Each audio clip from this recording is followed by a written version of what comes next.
제가 선회를 하도록 하겠습니다. 그래서 이 바벨이라고 하는 주제로 함께 살펴보도록 하겠습니다.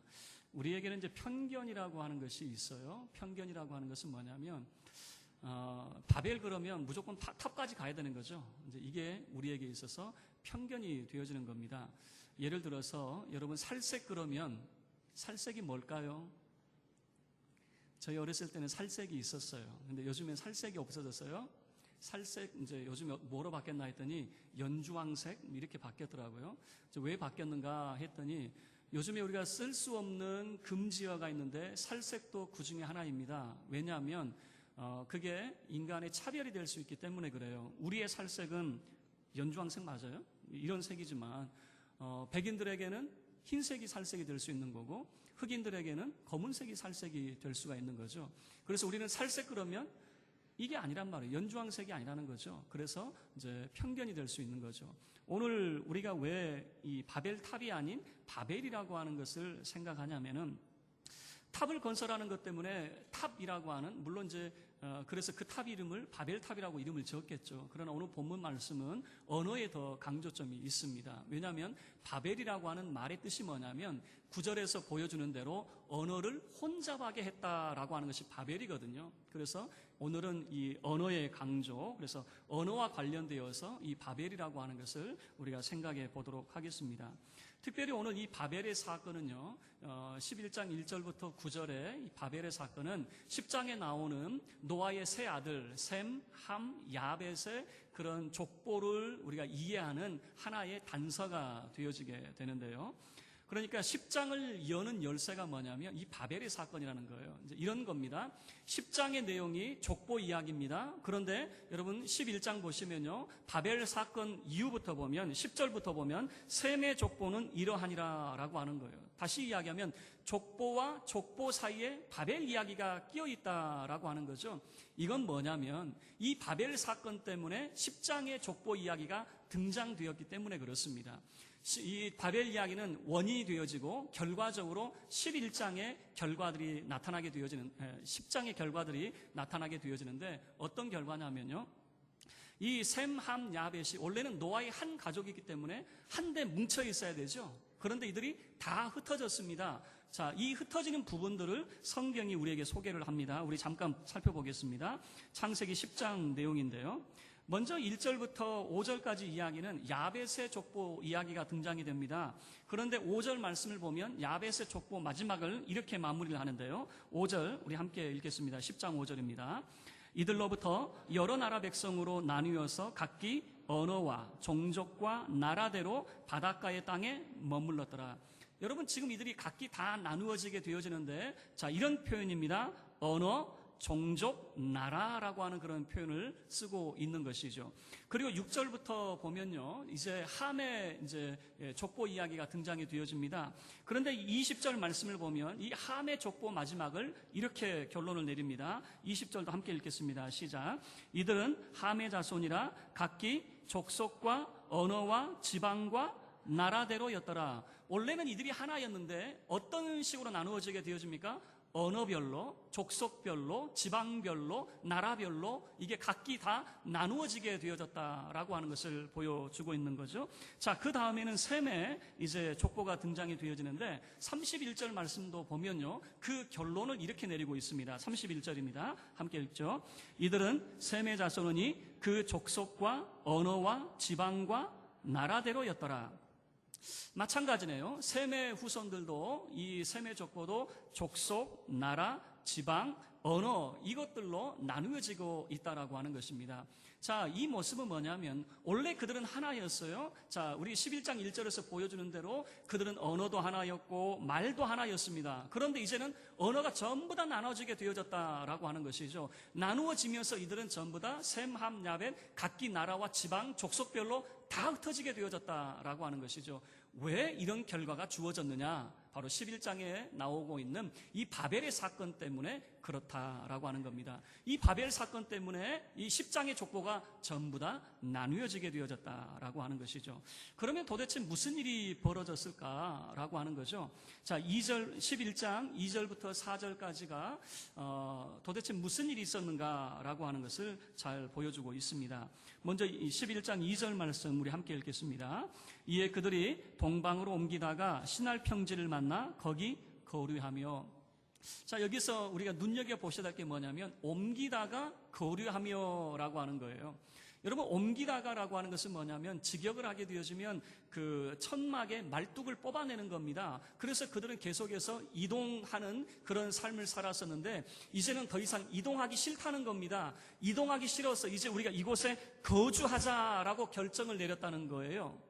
자, 보세요. 하나님께서 노아와 노아 가족에게 무슨 말씀을 하셨습니까? 9장 1절 말씀을 통해서 너희는 생육, 번성, 땅에 충만해라 라고 하는 것이죠. 그렇기 때문에 그들은 계속해서 옮겨가면서 충만할 그런 의무가 주어져 있는 것입니다. 그럼에도 불구하고 그들은 이제 무슨 결정을 하냐면 더 이상 우리가 옮겨 다니기 싫습니다. 그리고 이곳에 우리가 거주하겠습니다 라고 한다는 거죠. 그러면 어디에 거주합니까? 신할 평지라고 하는 곳에 그들이 거주한다라고 하는 겁니다. 그러면 신할 평지가 어디인가? 여러분, 성경에서 보여주는데요. 이 신할 평지는 한 사람과 관련이 되어져 있습니다. 니므롯이라고 하는 사람과 관련이 되어져 있는데, 자, 10장의 족보 이야기를 보면 함의 아들 중에 구스라고 하는 사람이 있고 그 구스의 아들이 누구냐면 니므롯이라고 하는 인물입니다. 그래서 창세기 10장 내용을 보시면 8절부터 12절까지 니므롯이라고 하는 사람을 상세하게 소개를 하고 있습니다. 여러분, 수많은 사람들이 등장이 되어지기 때문에 그저 이름만 나열을 하게 되어지는데 니므롯은 이렇게 자세하게 소개를 하고 있어요. 그 이유는 뭐냐면 이 사람은 매우 특별한 사람이고 매우 영향력 있는 사람이었다라고 하는 것을 보여주고 있습니다. 그러면 이 니므롯이라고 하는 사람이 도대체 어떤 영향을 끼치는 사람이었을까? 자, 10장 8절 말씀을 보면 이 니므롯에 대한 묘사를 이렇게 하고 있습니다. 구스가 또 니므롯을 낳았으니 그는 세상의 첫 용사라라고 하는 표현을 쓰고 있습니다. 용사라고 하는 것은 이 사람 매우 능력 있는 그런 사람이라고 하는 표현이겠는데 이런 이제 표현으로 많이 해석을 하는데 처음 왕 또는 처음 군주라고 하는 것으로 이 해석을 하게 되어집니다. 왜 그러냐면 뒤에 보시면 우리가 알 수 있는 그런 내용들이 소개가 되어지니까요. 그러니까 세상에 나온 최초의 왕이 누구냐? 니므롯이라고 하는 사람으로 생각해 볼 수 있다는 거예요. 그리고 9절 말씀을 보면 이 니므롯을 어떻게 또 소개를 하고 있냐면 여호와 앞에서 용감한 사냥꾼이라고 하는 것입니다. 여호와 앞에서 용감한 사냥꾼이라고 하는 것을 통해서 우리가 두 가지로 해석이 가능해요. 첫 번째는 뭐냐면 여호와 앞에서라고 하는 것 때문에 이 사람이 매우 탁월한 사람이라는 거죠. 참으로 이 사람이 사냥꾼 중에서도 사냥꾼 매우 탁월하다라고 하는 것을 여호와 앞에서, 왜 그렇습니까? 사람들 중에가 아니라 하나님 앞에 서기 때문에 얼마나 탁월한 사람인가라고 하는 것을 보여주는 거죠. 그는 사냥꾼이에요. 그런데 이 70인명이라고 하는 성경이 있는데, 이 번역본이 있는데 거기에서는 어떻게 해석을 하고 있냐면 여호와와 맞서다라고 하는 그런 표현을 쓰고 있어요. 왜 그러냐면요, 니므롯이라고 하는 이름의 뜻이 뭐냐면 반역자라고 하는 이름의 뜻이 있어요. 그러면 여호와 앞에서라고 하는 표현은 뭐냐면 하나님과 맞서는 반역자라고 하는 거예요. 그래서 이 내용을 어떤 사람 이제 이렇게 해석을 하는데, 이 니므롯이라고 하는 사람은 짐승과 가축을 사냥하는 사람이 아니라 사람 사냥꾼이었다, 이렇게 해석을 합니다. 사람 사냥꾼은 뭡니까? 그러니까 정복 사업을 통해서 피지배민들은 노예로 삼게 되어지는 거죠. 그래서 그의 나라를 확장을 시켜가는 전제군주의 모습을 보여주고 있다라고 하는 거예요. 그래서 니므롯 그러면 좋은 이미지가 아니라 오늘날의 히틀러와 같은 온 세상을 혼란에 빠뜨리는 그런 인물로 우리가 이제 살펴볼 수가 있는 거예요. 자, 그런데 10절부터 12절까지의 모습을 보면요, 이 시날 땅에 대해서 소개가 되어집니다. 10절 보시면 그의 나라는 시날 땅의 바벨, 여러분 지금 이 바벨이 등장이 되어지죠. 시날 땅의 바벨과 에렉과 악각과 갈레에서 시작되었으며 그의 나라가 시날 땅에서 지금 시작이 되어지고 있다라고 하는 겁니다. 여러분, 이 바벨의 사건이 어디에서 발생이 되어집니까? 시날 평지에서 발생이 되어지잖아요. 그런데 니므롯이라고 하는 인물이 그의 나라가 시날 땅에서부터 시작이 되고 있습니다. 시작되고 있을 뿐만 아니라 11절 말씀을 보시면요, 그가 그 땅에서 아수르로 나아가라고 하는 거예요. 그의 영토가 확장되고 있는 것을 보여주고 있는 것입니다. 단순히 그의 나라가 제한적인 것이 아니라 그는 계속 정복 사업을 하고 있고 영토를 확장하고 있는 것을 나아가라고 하는 것을 통해서 보여주고 있고요. 12절 말씀을 보면 니느웨와 갈라 사이에 레센을 건설하였으니 이는 큰 성읍이라. 그리고 이 사람이 가만히 있는 것이 아니라 그냥 정복 사업만 하는 것이 아니라 성읍을 일으키는 그런 대도시를 건설하고 있었다라고 하는 것입니다. 그런데 이 모습이 바벨의 사건에서 그대로 드러나게 되어지거든요. 자, 다시 본문의 말씀으로, 여러분 11장 말씀으로 돌아가 보시길 바랍니다. 그래서 요세푸스라고 하는 사람이 어떻게 그가 해석을 하게 되어지냐면요, 이 시날 평지에서 그러니까 탑을 쌓고 성읍을 쌓는 일의 지도자가 누구였느냐, 그들의 리더가 누구였느냐, 그들의 왕이 누구였느냐, 바로 이 니므롯이 바로 이 시날 땅의 성읍과 탑을 쌓는 지도자였다라고 하는 겁니다. 그러면 조금 해석이 달라지게 되어지는 거예요. 자, 왜 그러냐면 이 사람은 여호와와 맞서는 반역자요 사람 사냥꾼으로 보게 되어진다면 성읍과 탑을 쌓는 이 행위는요, 마치 무엇을 연상하게 만듭니까? 애굽에서 종살이했던 이 이스라엘 공동체를 우리가 생각해 볼 수가 있는 거죠. 이스라엘 공동체가 여러분 어떤 모습이었습니까? 애굽에서 그들은 국고성이라고 하는 비돔성과 람셋을 건설하게 되어지는데 이 람셋이 어떤 도시입니까? 라라고 하는 태양신의 도시거든요. 그 도시를 건설을 하게 되어지는 거죠. 신의 도시를 건설하는데 그 건설하는 사람들은 전부 다 노예들이었습니다. 그래서 그 사람들의 신음소리가 저 하늘에까지 들리는 그런 모습이 출애굽기에 나타나는 모습 아닙니까? 그러면 지금 이제 3절과 4절에서 그들이 성읍과 탑을 쌓는 모습이 결코 참 좋아 보이지만은 않는다라고 하는 것이죠. 니므롯이 주도가 되어져서 성읍과 탑을 쌓고 있는데 뭔가 뉘앙스가 달라요.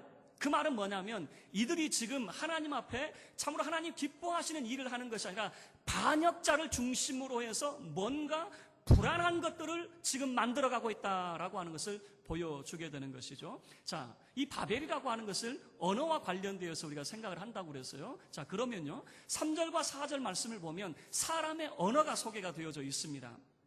그래서 3절 말씀 시작을 이렇게 하죠. 서로 말하되 라고 하는 거, 또 4절에서도 또 말하되 라고 하는 사람의 언어가 어떤 내용을 담고 있는가 라고 하는 거예요. 여러분, 사람은 대체로 무엇을 말하는가가 그 사람을 대변하게 되어집니다.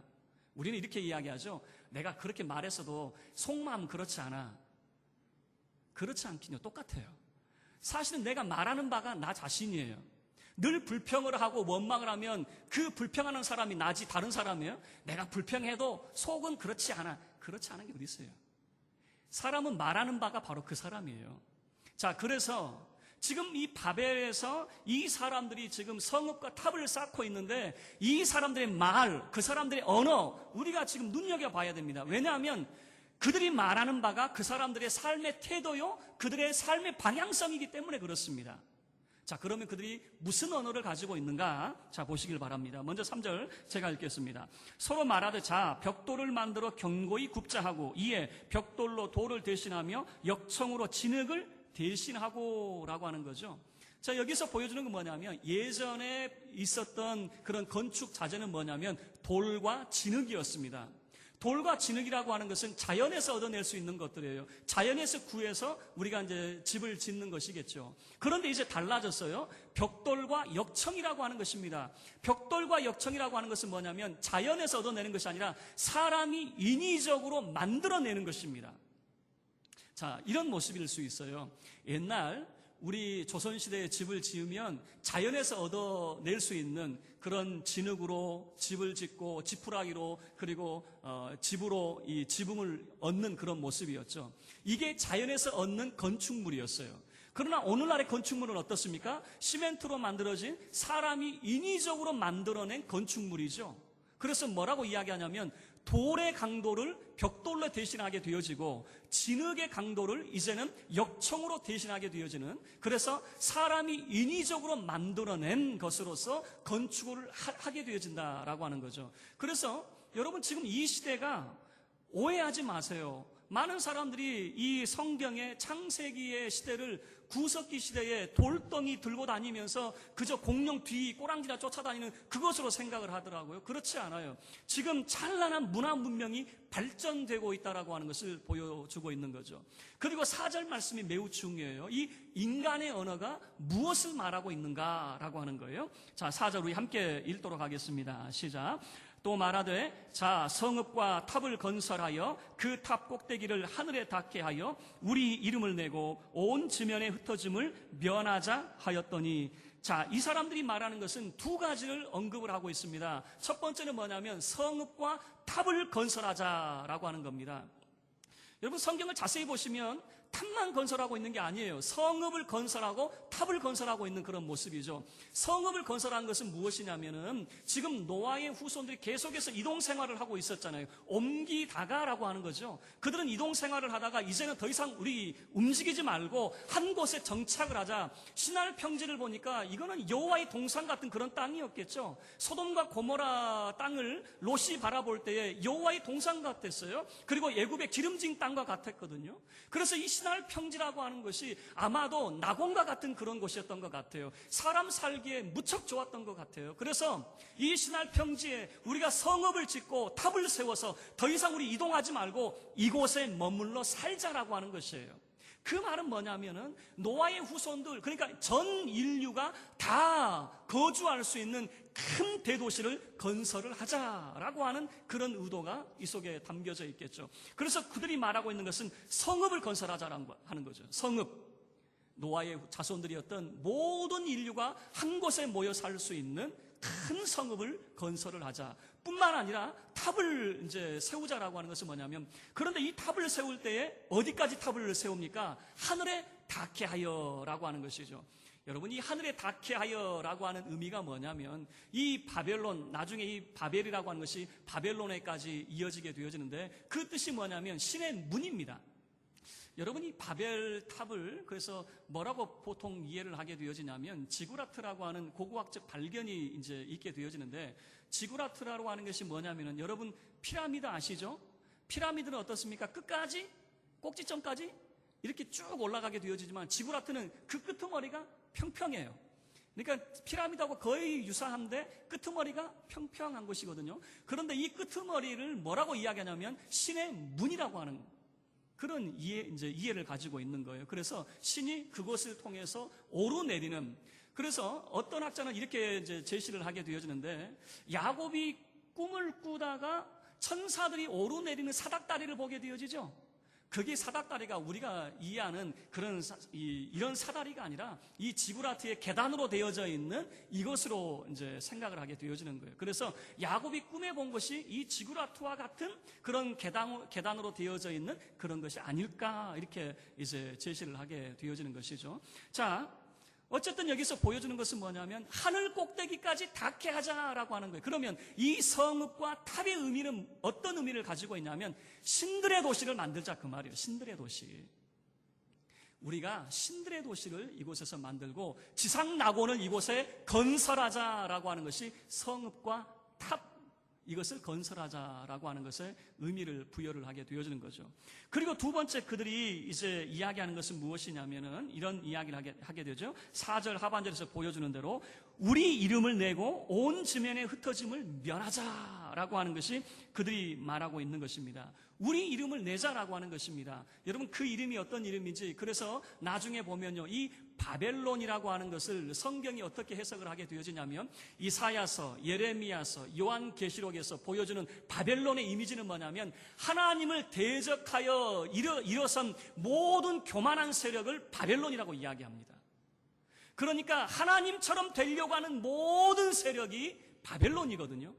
자, 그러면 이름을 내자라고 하는 말 속에는 어떤 의미가 주어지게 되어지냐면 세상의 모든 우상 숭배의 근원지가 어디냐면 바벨론이에요.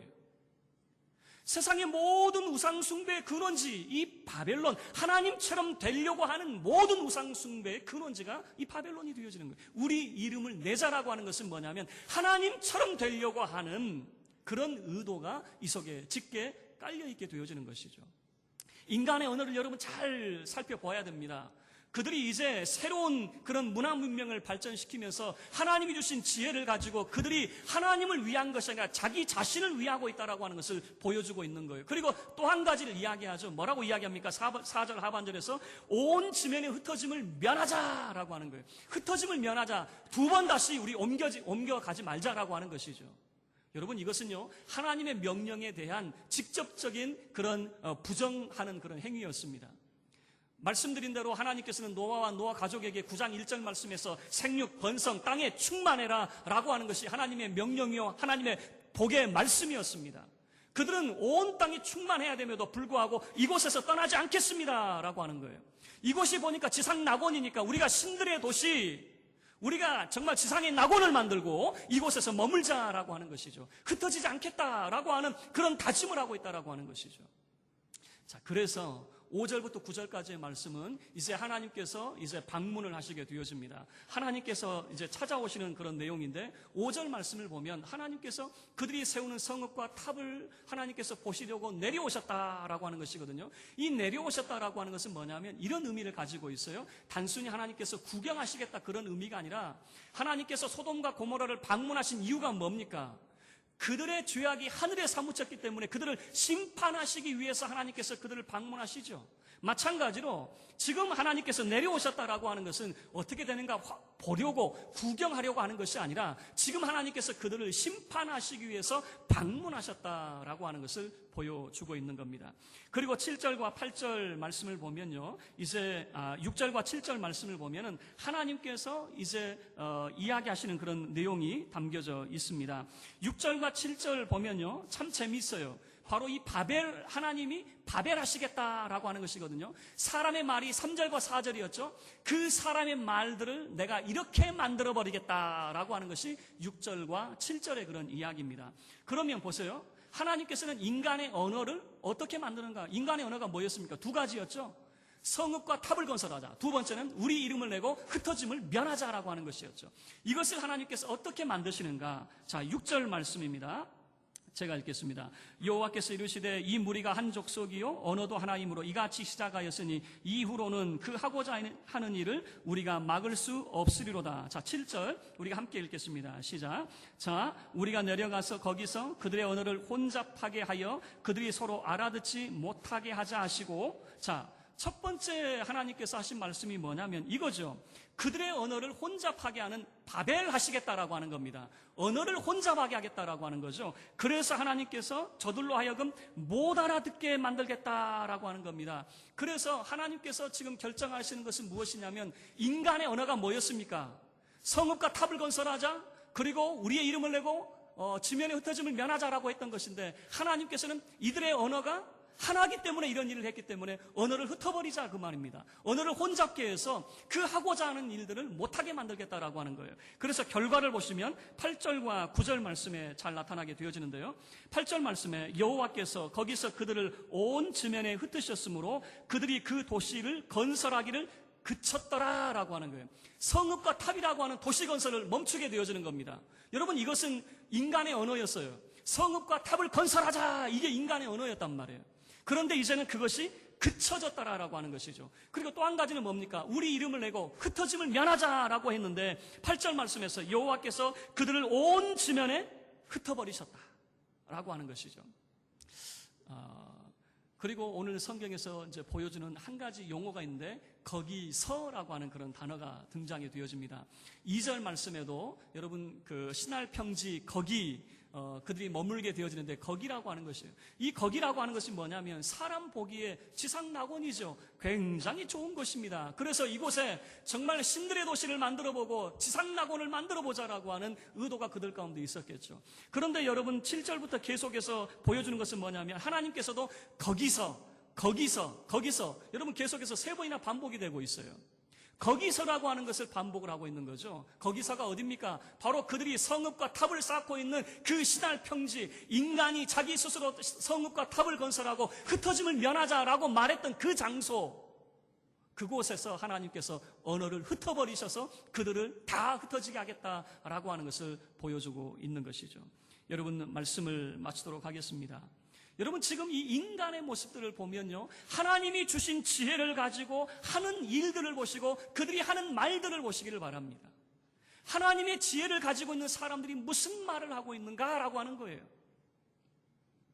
하나님이 주신 지혜를 가지고 그들이 하나님을 위한 것이 아니라 전적으로 자기 자신들을 위해서 만들어가고 있는 세상, 그리고 자기들이 마치 하나님의 자리에 앉을 것처럼 말하고 있는, 감히 어떻게 하늘 꼭대기까지 쌓습니까? 그럼에도 불구하고 하늘 자리까지 오르겠다라고 하는 이런 인간의 교만의 언어들.